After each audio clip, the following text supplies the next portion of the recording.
This is a place where nothing happens. That's what my new apartment was like. Quiet, uneventful, peaceful. But that changed one night when something big happened. I got a job, met some cool people, and most importantly, I got my own place. It was a cute little apartment with hardwood floors, high ceilings, big windows. I was excited to move in, make memories there, but so far it had been uneventful. Too eventful, in fact. Nothing ever happened. Days went by and weeks went by, but every night at exactly 3:33 a.m., something would happen. I recorded again, but this time I placed the phone outside my bedroom door, hoping to catch whatever was making the noise. I walked out and hid behind my living room wall, listening closely. Then I heard it dot the bang. And when I heard the bang, I ran to the peephole again, except this time I saw something else, a figure standing in the doorway. It was tall and thin, wearing a long black coat and a wide-brimmed hat. I followed it and saw it standing in front of the wooden door. Cobwebs hung from the ceiling and furniture was overturned. Pictures had been torn off the walls and lay in pieces on the floor. I called out, but no one answered. The door slammed shut behind me and the key turned, locking it. I tried to turn it back, but it wouldn't budge. I was trapped. It turned around and stared at me, beckoning me to follow it. My apartment remained untouched, like a pocket of stillness in a world that was speeding up. The whispers grew louder, the footsteps more frequent. And every night at 3:33 a.m., the wooden door materialized in the hallway, a constant reminder of the encroaching darkness. I had to uncover the truth before it consumed my reality entirely. Each room was filled with the same trash and debris, like the apartment had been abandoned in a hurry. I made my way to the living room and collapsed onto the couch. Where had everyone gone? What had happened here? And more importantly, how could I get out? With trembling hands, I reached out and touched the door. Maybe there was an exit there. I made my way over and began to descend. As I reached the bottom, I saw a light switch and flicked it on. The basement was spacious with high ceilings and concrete floors. There were shelves lining the walls and boxes stacked on top of them. In the center of the room was a single wooden chair. I approached it cautiously, half expecting it to vanish like the rest of this apartment. I sat down heavily and buried my face in my hands. But it was real.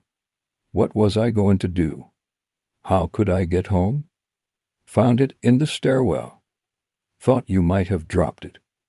It felt cold and lifeless like a tomb. But something was drawing me towards it. I pushed it open and stepped inside. He held up the key. I turned around to see who it was, but my blood ran cold. It was the man from the door, the one who had been haunting my dreams.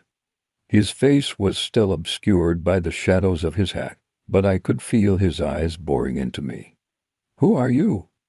I asked, my voice shaking. "Why are you here?" He smiled, revealing a set of sharp, pointed teeth. "Here." He gestured to the apartment above. "I live there, or I used to." "And you," he continued, taking a step closer, "you're the new tenant. You've inherited my apartment." "What?" I cried out, scrambling to my feet. I stumbled back, tripping over a box. "How can I inherit your apartment if you're still alive?" He leaned in close, his breath hot and foul on my skin. "Alive?" he whispered. "That's debatable." I recoiled in disgust, wiping my arms as if to cleanse myself of his touch. "What's happening?" I demanded, my voice echoing in the vast space. "Where is everyone? What happened to them?" He straightened, his eyes gleaming in the dim light. "You don't want to know?" he rasped, his voice like nails on a chalkboard. "Trust me," I pleaded. "Please tell me." Some things are best left unknown, he murmured. Some doors are better left unopened. He shook his head slowly. Before I could respond, he turned and disappeared into the shadows, leaving me alone in the darkness with more questions than answers. Its face was obscured by the shadows, but I could see its eyes. They were soulless, empty. I froze, not daring to breathe, afraid that if I made a sound, it would disappear. It took a step forward, and then it was gone. I watched the spot where it had been standing, waiting for it to reappear, but it never did. I ran to the other side of the apartment and peeked through the peephole. Nothing was there. The hall was empty. It looked normal.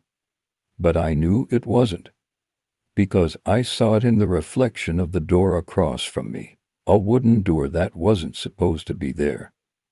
It was old and ornately carved, but it shouldn't have been there. I checked the apartment directory, and there was no unit number. I'm a young woman who just moved to this city for a fresh start. I sat down on the floor and fell asleep in front of the door. Every night it appeared closer and closer until one night it stepped inside my apartment. When I woke up, it was gone. I sighed and went back to bed. It started out slow. I'd be awoken from my sleep to what sounded like heavy footsteps pacing back and forth in the apartment next to mine. So I grabbed my phone and began recording. At first I couldn't pick up anything, but after a while I heard it. It took another step forward, and then it vanished. This continued for weeks. I could hear its footsteps approaching my door, and I panicked. I tried to hide, but where could I go? It would find me no matter where I went. So I stood in front of my door and waited. Footsteps, whispering, and then a loud bang. I ended the recording, checked it, listened to it again, and I swear I could have cried. I wasn't crazy. There was definitely something going on in that apartment, but why only at 3:33 a.m.? Why did they stop as soon as it hit 4 o'clock? And what were they doing in the first place? I'd hear muffled voices whispering back and forth, and then I'd hear a loud bang, like someone slamming a fist against a wall. Then everything would go silent until the next morning, when the apartment next door would come alive again with the sounds of a television and people talking. But they were always quiet. They never made any noise after 3:33 a.m. I tried my best to ignore it, but after 2 months, I was still curious. I stayed awake and waited, and sure enough, the footsteps began. I decided I wanted answers. Hours passed and I didn't move. I called the police and told them about the noises. They said they'd send someone over to do a wellness check, but I said no. I didn't want anyone walking into my apartment unannounced. They left me with no other choice. The officer said they'd keep an eye on the apartment and call if anything suspicious was caught on their surveillance cameras. I thanked them and hung up. The next night came around, and so did 3:33 a.m.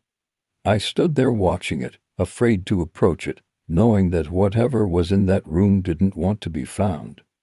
The next night came around, and the footsteps began. I waited and recorded. Until next time. See you later. Bye. The following night, the same thing happened.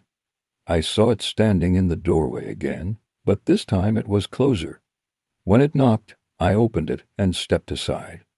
It walked past me without a word and disappeared into the hallway. The apartment looked exactly like mine, but it was dark and dusty. As my eyes adjusted to the darkness, I began to explore. Then I saw it, a set of stairs leading down into the basement. Suddenly, I heard a voice behind me. Looking for this. Each time I entered, I spent longer inside, and time outside began to move faster. The next time I enter the apartment, I won't come back.